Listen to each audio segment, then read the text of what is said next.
Get ready for the dictation. Dictation will start in 5 seconds. Start. Mr. Deputy Chairman, sir, the bill before the House is for the abolition of two-member constituencies and for setting up single-member constituencies. In other words, the present double-member constituencies are proposed to be bifurcated as single-member constituencies with reservation of seats or constituencies for the scheduled castes and scheduled tribes. Now, sir, a very crucial moment in the history of our young democracy has come. Wherefrom has this reservation arisen? Is not reservation repugnant to the very principle of democracy? Still we have reconciled ourselves to this reservation. A reservation might be in any form. It might be in the form of constituencies. It might be for the scheduled castes and scheduled tribes. It is a fact of history that in our society there are two people who are called weaker sections and they go by the name of scheduled castes and scheduled tribes. I do not know whose fault it is, but anyway in our society we find a section of people who are said to be weak. Certainly they are weak.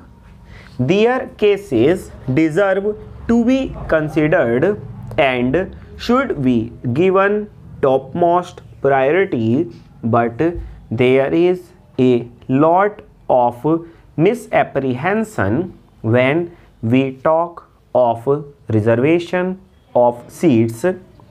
Is a single member of the Harijan community or scheduled castes going to solve the problem of the entire Harijan population? Self-reliance, self-respect and things like that are talked of. How do they come? Will they come only by making a single man a member of the assembly or parliament? Will that give self-respect to the entire community?